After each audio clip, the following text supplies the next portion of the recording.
Hello, friends, and welcome to our new episode. Today, we're going to discuss this new article that has been published on xfiles.org, where the most dangerous sect, the most dangerous cult in the world is being discussed. It's called Warning Dworkin's Totalitarian Sect. And this is exactly, precisely why this definition is the most exact way you can describe the organization, the mob that has been organized by Alexander Dvorkin.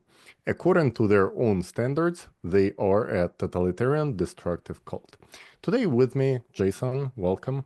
Thanks for having me. I'm happy to be here, and I can't wait to talk about Dvorkin's sect and how he pushes this label on people. Yeah, so it's much more than just pushing a label onto people. Like, think Mm-hmm. about this. This organization destroyed democracy in Russia and now expands the very same framework all over the world. They have vast network of agents in the media, in the anti-cult activism groups around the globe, and they always try to get into politics to influence the policy making in this or that country exactly in the way they did in Russia. Because not too many people know, but in the beginning of the 90s, Russia had one of the most progressive, most liberal laws when it comes to religious freedom and freedoms of people in general.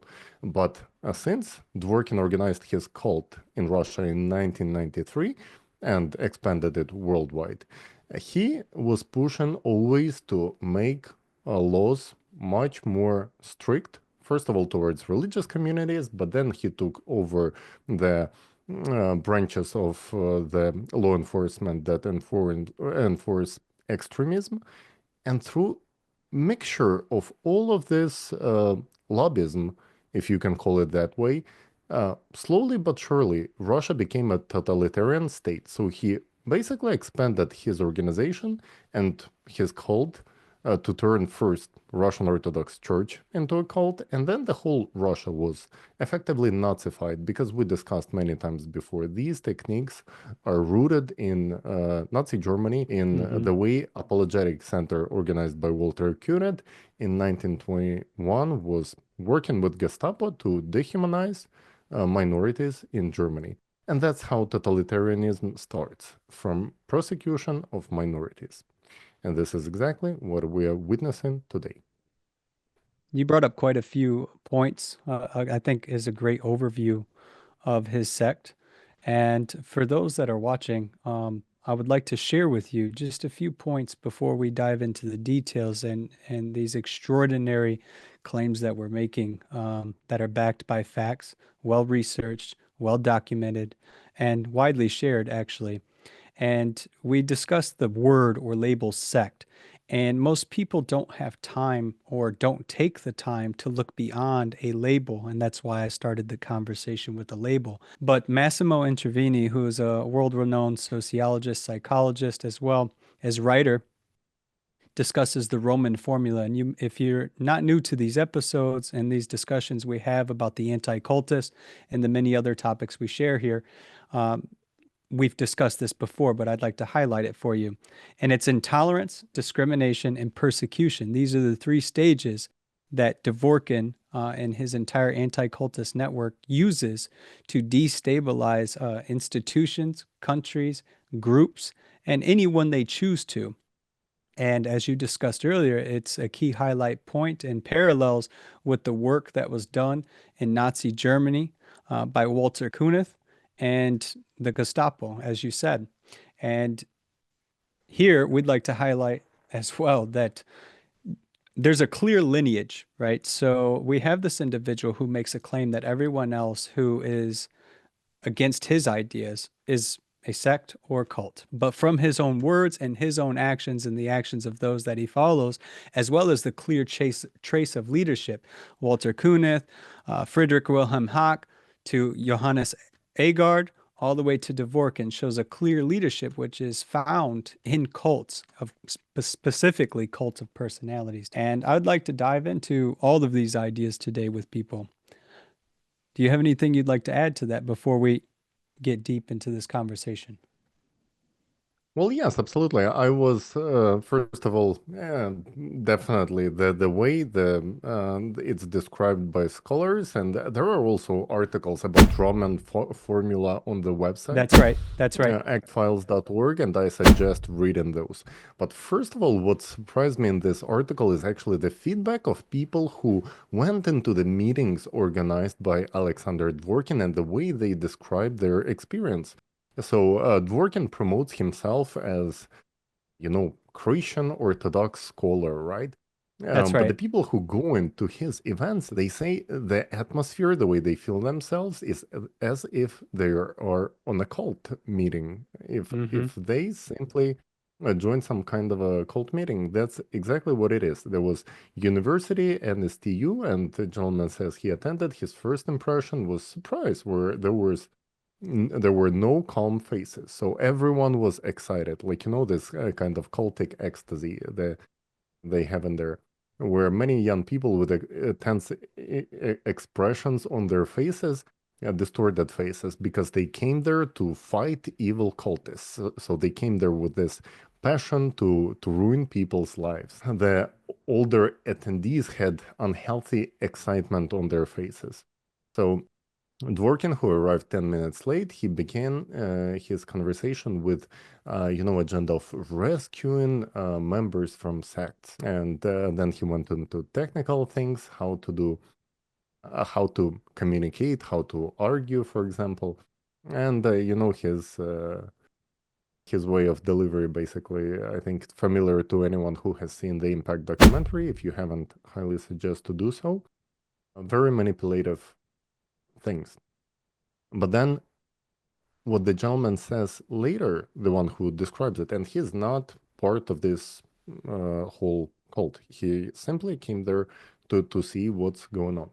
So he realized during the meeting what is the essence of the cult actually, that he was inside of such meeting. And after all, people, he says, when they come in together for religious purpose, they come in for, good things like love for God and neighbors and so on. There was nothing like that in this meeting. It was hatred, it was distorted, evil expressions on the faces of the listeners who were furious to fight those who are being dehumanized by Alexander Dworkin as, sect members.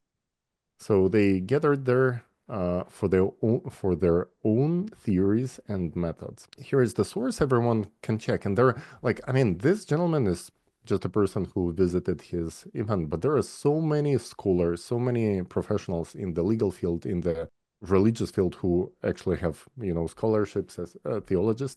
And they all talking about the very same thing, that Dworkin organized a cult, or as they call it in Russia, a totalitarian sect. And basically, classic line whenever Dworkin is visiting any region in the world, in Russia specifically, he says that this region is one of the most unfavorable regions when it comes to sects, and Hmm. therefore pushing local authorities to start fighting them, and makes the statements in the media and so on. And a few decades of literally, how they call it, brainwashing, right? That's one of these terms that they like to use when they smear in organizations. But literally, he's been manipulating public opinion like that for decades. There is another interesting point. He is always charging for his tours like a rock star. He's getting twice as much as anyone else in his entourage.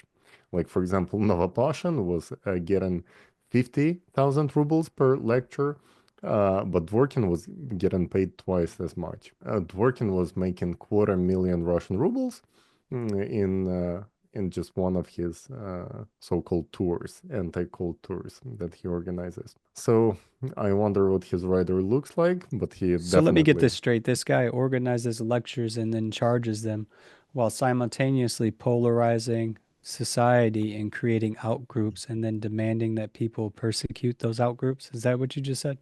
Yes, basically using his authority, his connections inside of the government. He first penetrated the Russian Orthodox Church, took over there, and got into so-called Russian Orthodox institute or university, which it was called later, but basically got himself from that position.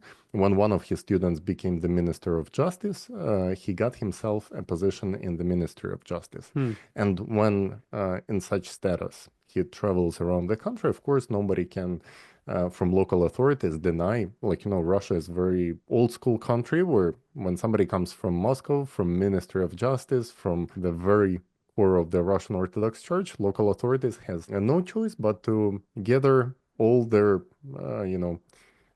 local clerks and whoever works in governmental bodies to attend those lectures. And that's where he starts his manipulative techniques to convince them to start persecuting religious minorities. Basically, that's the way he organized this scheme where for many decades, basically, such a thing as extremism, it was pushed by him, first of all, in Russia, because extremism was one thing that slowly but surely the rates of people who were caught by Russian police for extremism, they were declining. They're in police, they have departments who are fighting extremism.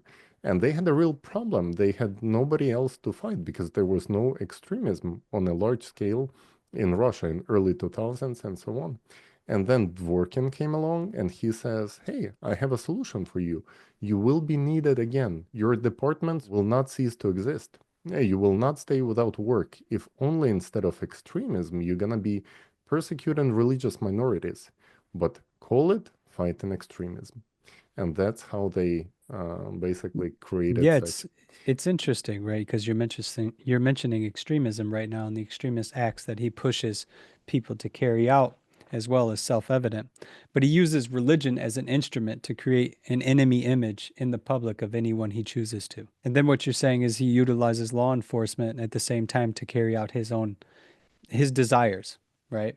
Yes, yes, and if you check this article, you can see how he started promoting.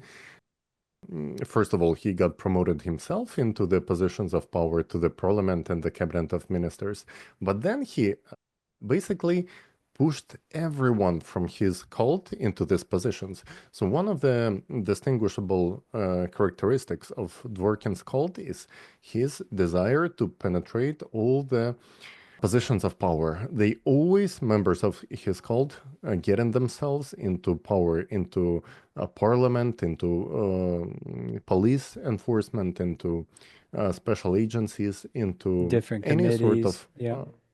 yes, committees, especially when it comes to committees on terrorism and whatever has to do with child protection, that's where you're going to find him because that's the way they're going to abuse the power and change the legislation in a way that it's going to be favorable for them, but not for anyone else. And we are seeing the very same thing in Italy, in the United Kingdom. If you take it country by country, you will see that his agents doing the very same thing. So what Dworkin was doing there, think about this.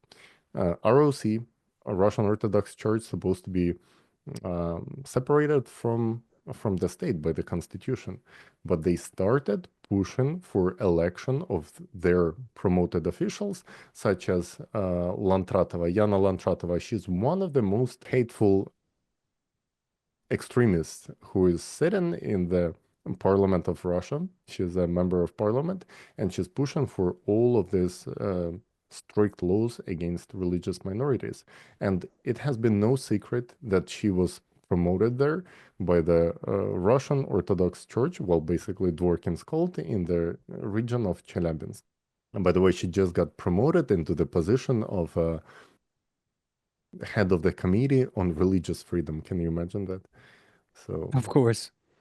Of course. People point. may have a question before you continue. What are their goals, right? Like if I understand it correctly, their goals is to prepare society. His goal is to prepare society for suppressions and dissent. Suppressions of dissent, that is, and basically establish himself as the sole wielder of power, right? Well, his goals are no different from the goals of his teachers. And, he's rooted into Nazi Third Reich, where Walter Kunet created this organization that basically started the persecution and dehumanization of religious minorities in Nazi Germany. That's how Holocaust was started by Walter Kunet collaborating with Gestapo and supplying them with lists of organizations that has to be persecuted as enemies of the state. Now, Dworkin, through his basically lineage of teachers, so Walter Hmm. Kunet, he had a student, Friedrich Wilhelm Hack. Wilhelm Hack and his colleague Johannes Augard became teachers of Alexander Dvorkin. Alexander Dvorkin That's right. studied at their dialogue center in Denmark in 1993, along with, and before and after that. He knew Hack back from his staying in the US in the 80s when Hack was in the leadership positions in American Family Associations, basically what's called now ICSA, International Cultic Study Association, Hmm. one of those organizations that, along with Cult Awareness Network, were supporting the programming, right, kidnapping of people and tortures. So, and later, how it turned out when the Germany was basically when the Berlin Wall fell down, and archives of Stasi of East German special agency were published. Turned out that Haag was working for Eastern Germany's Stasi secret service. He was working for Eastern Germany's secret service, so he was working for communism. Uh, well, no No surprise what. surprise there. The ideological warfare. And this is Yeah, why we're bringing the information to people and why it's important for them to talk about it.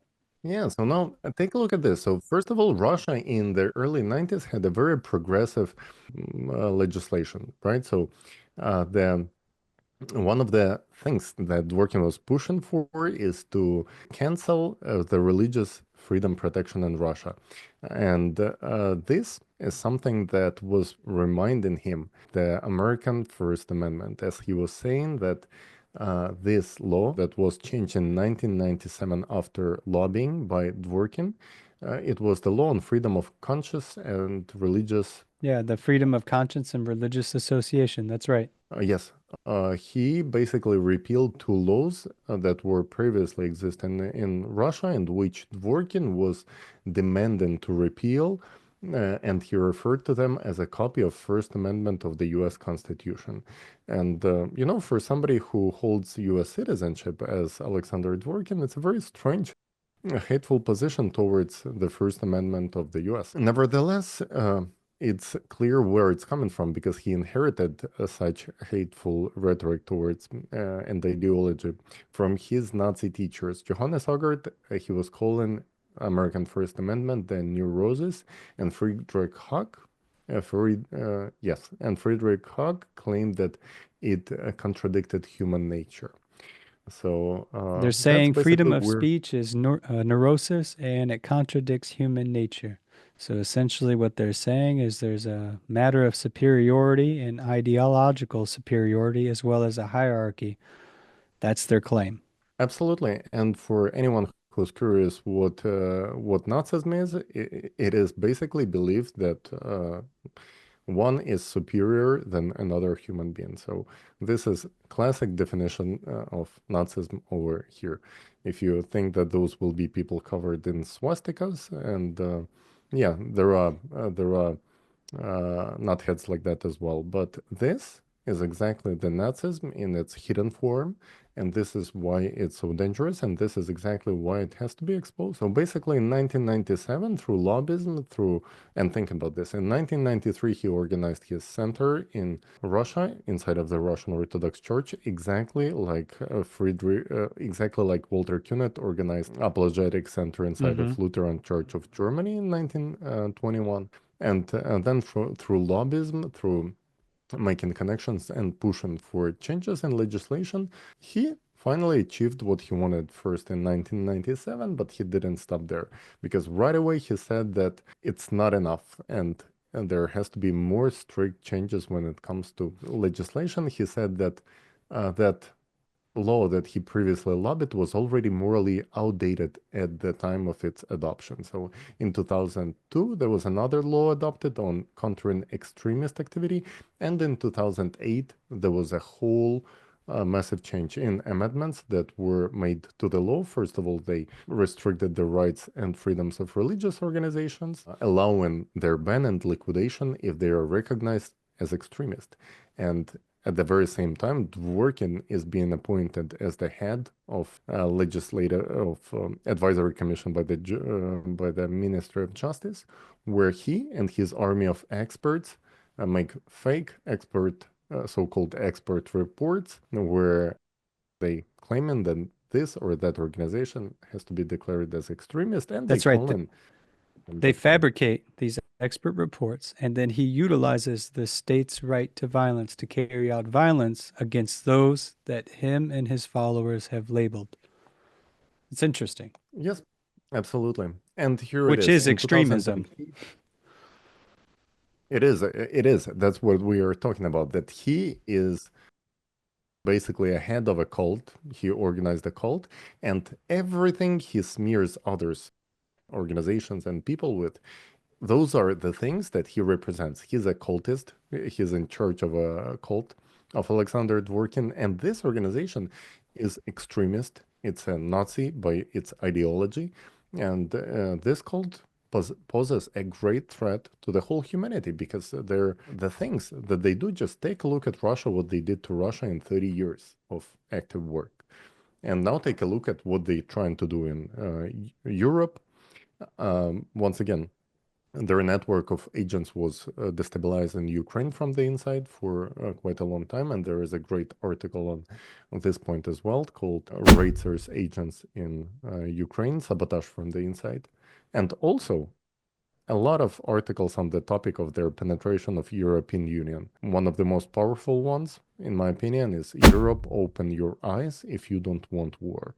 Because this is exactly where they are leading. They need to destabilize countries. So when we are looking at their actions in countries like Slovakia, for example, where they demonizing Robert Fico, politician who, being presented as, having someone who has stance of normalizing relationship with Russia, for example. So the question is, why would someone from Russia like Alexander Dvorkin demonize him and provoke all this violence against Fico? Well, the answer is that they are not interested in having pro-Russian politicians here and there. They are interested in destabilizing the region, exactly like they did in Ukraine, because their network was behind basically organizing protests against Viktor Yanukovych, former president of Ukraine, who later escaped. And without those, they would not be able to start a military conflict that they were pushing for. And once again, if you want more details on that, that's a topic we would like to discuss. But if you watch the Impact documentary, this part is shown in precise details. How exactly they dehumanized Ukrainians in Russia, created a conflict inside of Ukraine to basically prepare the ground for war. Exactly like it has been done in Nazi Germany during Walter Kuenit's active work. I'd like to reiterate, if I can, what you just said, because we are directly claiming, based upon the evidence and facts, that Alexander Dvorkin, his followers, his entire network is directly responsible right now for the ideological warfare and destabilization of multiple countries, to include Ukraine. And right now, all across Europe, him and his followers are attempting to do the same. And they don't care about whether it's pro Russian, pro this, pro that. They are completely anti-social, anti-humane, and anti-society. Yes, that's exactly what it is. And this is the most evil and dangerous cult that there is.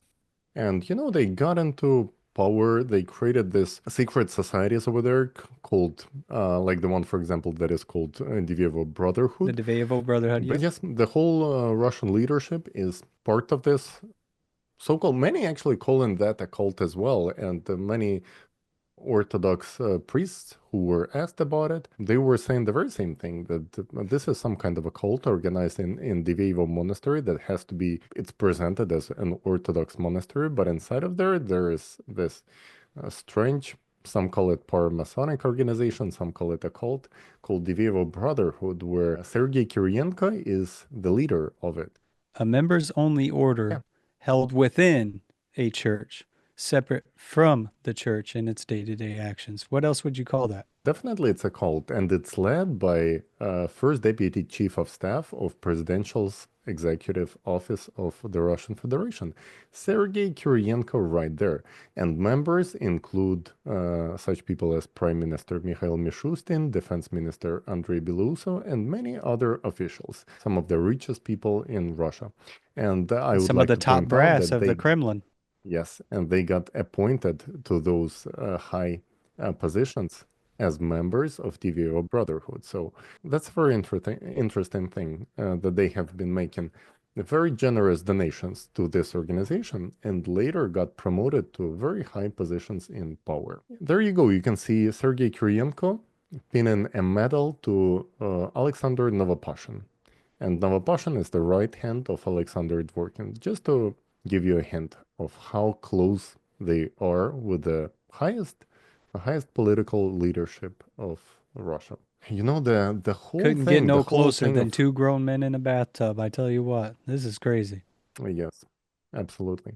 And but you know what's interesting that in Russian society there was such a rejection of all of this strict enforcement and push to limit human rights because people love freedom, people enjoy freedom everywhere, and people want freedom. But in order to convince people to accept this legislation, that would basically we know what it led to right now: wars and totalitarianism, basically a state, a military state in which saying one word or putting a like on a social media post can get you to prison. That is what started from provocations organized by Dworkin's cult. And how did they do this? So take a look. In 2011, there was such series of protests in Russia, which were called Bolotnaya protests. Well, it was the square, which was called Bolotnaya Square in Moscow. Hmm. So following these events, protests against what was called unfair parliament election to the parliament, some events started happening where basically laws started intensifying to make a strict counter-extremism campaign. And here is where Dvorkin, this guru Dvorkin, he's playing alone with all his network because he created this whole network of law enforcement representatives. And he established connections specifically with extremism prevention departments, literally recruiting them into his cult of so-called anti-cultists, right? And basically what happens next is one of the most interesting things to discuss because many Americans, they have heard about this group called, you know what they called, here they are. They were featured in even in Netflix TV shows, in House of Cards, for ladies who came to the main cathedral in Russia in ski masks with the loud music, and they created such a punk rock performance there. And they left. They left. It was their second such performance within that week in Moscow cathedrals, main cathedrals. And you know, the central cathedral in Russia, the main church they have in there, it's not kind of a place that you can easily walk in and do something like this. They have strict enforcement over there, they have security, and their security is actually known for being quite tough on visitors. Like, for example, they are known for beating up one of the employees of Embassy of Netherlands because they didn't feel good about him. But apparently, there was no such urges among those security workers towards this for ladies, this for women in ski masks. So they Hmm. live in that church. This video is being uploaded to YouTube and is being heavily promoted by all state media. And Dworkin's The whole Dworkin's network and some of his allies were in the positions of supervising the whole state media. Very interesting positions, right? In which they got. They start promoting the idea that this is an act of terror, that this is unacceptable in the society. This is an attack on church, an attack on Russian culture, and the laws has to be strict enough so this for women go to jail, and anyone who does anything similar goes to jail. As you can imagine, this campaign works because shortly after that, over 70% of Russians are condemning this performance in Cathedral of Christ the Savior, and 1 in 3 respondents calling for participants to serve prison time. And here's where it gets interesting. That significant role in shaping such public opinion and amplifying the media coverage of this event was played by Alexander Shibkov, a high-ranking member of Ratsir's cult. Until 2011, he was an assistant to the chairman of the Federation Council, the initiator of the Russian Federation's Public Council on television. So he was in charge of this body. And he was a member of Expert Council on State Religious Evaluation at the Ministry of Justice under Dworkin's leadership, of course. You know what's interesting? Exactly the same as Dworkin, Shibkov was trained under Johannes Ogert. So he was going to Denmark to the very same dialogue center in which Dworkin later becomes vice president. And today Shibkov is considered one of the main ideologists of Russian Orthodox Church, and since 2016 he held the position of advisor to the chairman of the State Duma of Russia. So he's out there in parliament. Like, you know, the power of this cult, that's something you should understand about their influence. And by the way, Shibkov was the one who coined the term totalitarian sect, uh, even before Dworkin started using this term. But Dworkin is the one who always brags about being the founder, the one who coined the term. It's very interesting how Shibkov was talking about this performance in the church in the media. In 2012, he said it was a terrorist attack. The Russian Orthodox Church has been declared a Cold War, and this terrorist act of a Cold War nature without bloodshed. But given the goal set by the group manipulating these women and the results they achieved, this is a terrorist attack, Shibkov says. Female terrorists were actual suicide. Yeah, basically, he's comparing them to. Uh, you see the way they manipulated Russian opinion to actually pass whatever legislation they wanted to pass. So what happens later? Of course, after such massive campaign, uh, the Xenophobia. the response. Yeah, yeah. Several fractions of State Duma immediately called to a resolute response to destructive forces, glorifying anti-religious extremism, vandalism, and hooliganism, and inciting hatred and against the Russian Orthodox Church. Of course, that is being presented as the main victim of these events. Is that something that reminds you of the situation that is happening in Ukraine right now, where Russian Orthodox Church is being presented as the main victim of the events? And you can only guess what's going to happen after the military situation is going to be over. Well, basically the same thing that Igor Chalakian was forecasting in his video. They will take over power and they will dominate over all other organizations, not only in the religious field. Yeah, that's for sure. Yeah, I don't have much to add here. Anyone who's interested at this point, we've covered almost every topic we could. Of course, we can go in depth and we can discuss the different players, the different individuals. But the main point, I think, and I want people to understand is this guy is leading a real cult. And a cult right now that is successfully, unless you speak up about it, you that are watching, will destroy our freedoms and autonomy as we know it. Yeah, absolutely. And take a look, Jason, how good they are with manipulating people. Like this is just one example, like what they did in Russia with this provocation, with the, with this so-called performance. But The very same thing was done by Johannes Hogard in Europe, basically years before that, when he started campaign of clashing Muslim and Christian communities, inciting this hatred, provoking Muslims to clash with the Christian world and Christians against Muslims. And this is one of the things that we also have been seeing very often. That one of the goals of Dworkin's cult is to create this massive conflict between Muslims and Christians.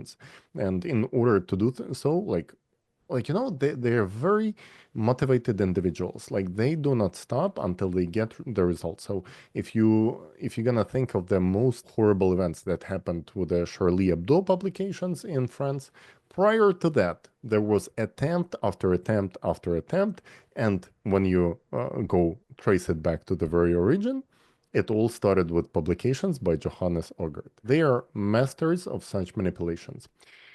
And basically, this can remind you, as in the article goes, the setting Reichstag on fire on February 27th, 1933, in Nazi Germany by the Hitler's party. But they said that it was done by the communists because they wanted to, of course, ban, persecute, and destroy the communism. And that's exactly what they did after that, right? Got Mm. rid of their competitors.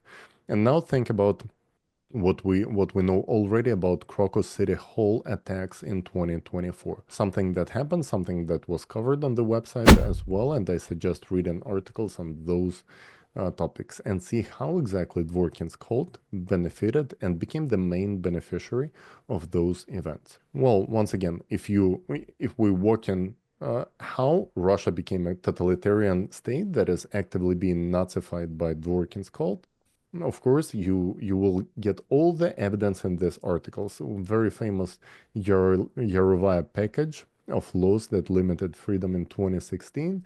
Yarovaya was also she's MP, but she was closely working with Dworkin, and the results of her work were also covered by BBC in one of the most ridiculous articles where they glorified Dworkin as the US educated professor, Moscow academic, and given a bunch of nonsense words praising him basically for trying to ban yoga in Russia because according to him, yoga leads to homosexuality behind bars.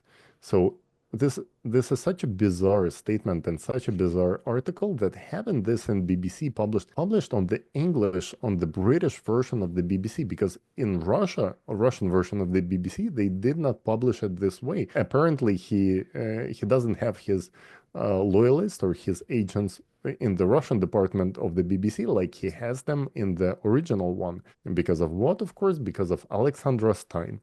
Alexandra Stein, who's the main anti-cultist in the The BBC. She's BBC. collaborating. So he's against yoga because it may pose a risk for sexual arousal. I find this funny, and I'm gonna make a joke of it for people because what we've highlighted is his actions, his words, and those that follow him. They project their own behaviors and their own desires onto the out groups, what they themselves are doing. So one can only imagine what kind of thoughts this individual has to make such a claim about yoga. Well, definitely, he has a special hatred against yoga. He was basically in his video he's been publishing saying that yoga is the way of death. Yoga is the way of serving Satan and so on, like bunch of nonsense, but you can clearly see he hates yoga. And one of the ways why possibly he hates maybe because he's jealous of the people who are, developing their physical strength and practicing flexibilities. Apparently, yoga is just a simple exercise and it's quite widespread. So if you are Hmm. able to call yoga teachers extremists, and that's exactly what happened after the Yerovaya package. The first 2 years, they were specifically targeting yoga teachers and yoga studios all over Russia, calling them extremists. Then people were sent to prisons or received major fines Which for allows doing them yoga. to scatter paint everywhere, if you will. Yeah, so this is insanity. This is exactly what Dworkin's called this Nazi ideology leads to. But then take a look. There is his British ally, Alexandra Stein, who is his main agent in the UK. She's one of the most hateful women I've came across in this organization, in this cult of Dworkin. Her social media is full of hateful messages towards, president of the U.S., politicians. They always getting into politics. And she's a Marxist and Leninist who spent over a decade in a Marxist-Leninist group in the U.S.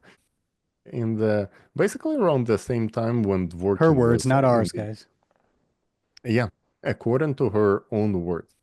Look at what she's doing. She's publishing an article where she and her ally, Tom Sackville, one of the Dworkin's allies as well, who served as the president of FECRIS, while Alexander Dvorkin was appointed vice president of FECRIS, European Federation, organization that supposed to study sects and cults, but in fact became the cult of Dworkin.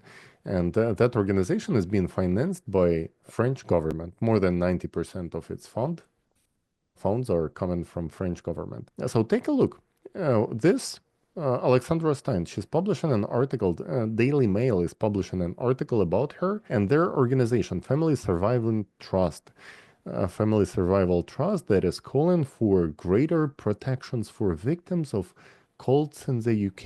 So very interesting. Sinister cults in Britain. They're out of control according to the Alexandra Stein's declarations, and they call in to change legislation. And in which way they want to change the legislation? They want to push exactly the same laws that Dworkin successfully pushed in Russia, Nazifying Russia and turning Russia into a totalitarian state. And this is exactly what she is doing. And the group of allies, Sackville, Alexandra Stein, in the UK, the main ones. But there are basically such agents almost in every state in European Union.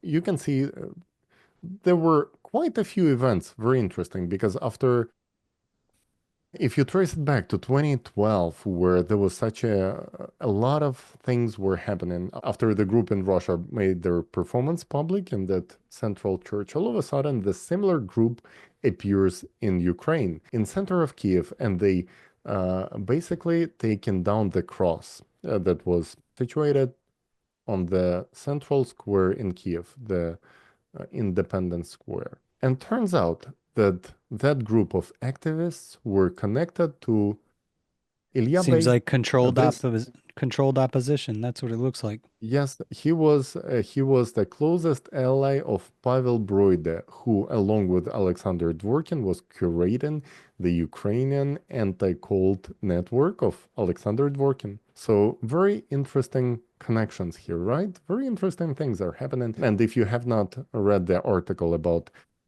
Pavel Broider and how he was creating this network. Basically, he organized the network in Ukraine, like the main agent of Dvorkin, but he was directly communicating with Surkov.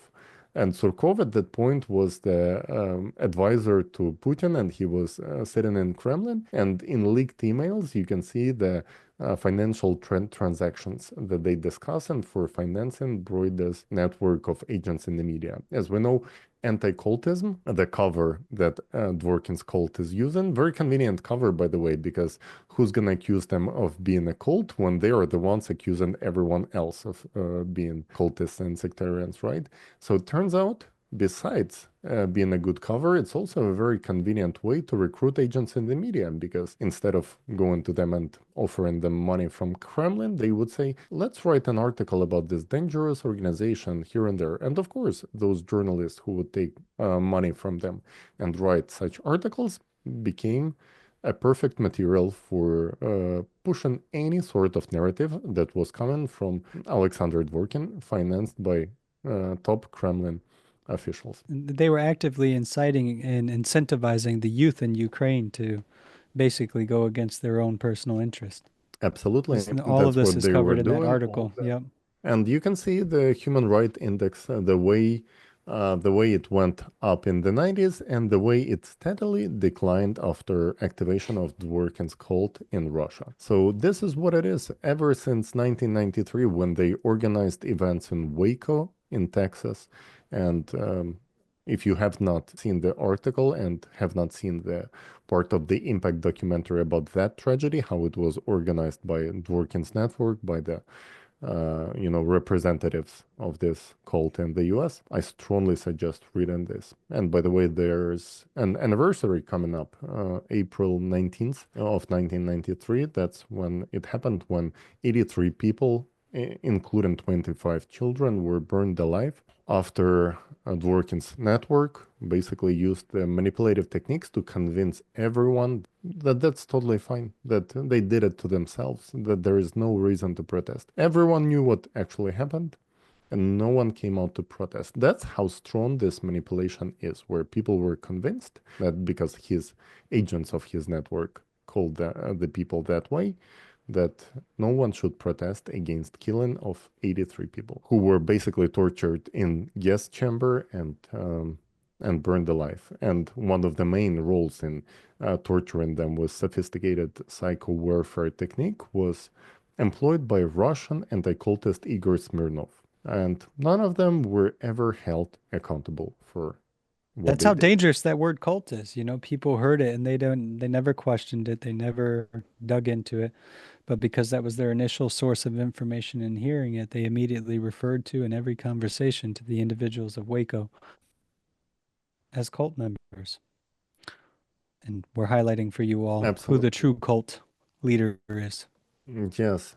And basically, if you look into the individuals inside of Dworkin's cult, one by one, you're not gonna see sane individuals out there. They, first of all, many of them literally have papers from mental institutions, like Dworkin himself, like Rick Allen Ross, like many others. But just attitude of their posts and their social media, like the very same Alexandra Stein we discussed, it's worth taking a look at the screenshots published on the actfiles.org from her social media to recognize that there are serious issues over there. And that's a very connected network. They have been doing here in the US on the American soil the very same thing they have been doing in Europe, trying to destabilize the country from the inside, trying to provoke hatred of one group against another, to make one group of people feel superior towards another group of people. And the political opponents, usually called smeared as cultists or representatives of the cult, dehumanized that way to make the targeted group feel like they're superior to them and the targeted ones are subhumans.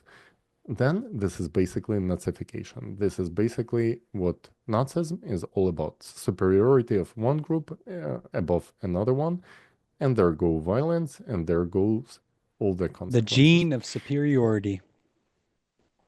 Absolutely. So yes, Jason, I think we discussed this article. It's a brilliant article. The analysis is outstanding, and I highly suggest reading this to all of our viewers themselves.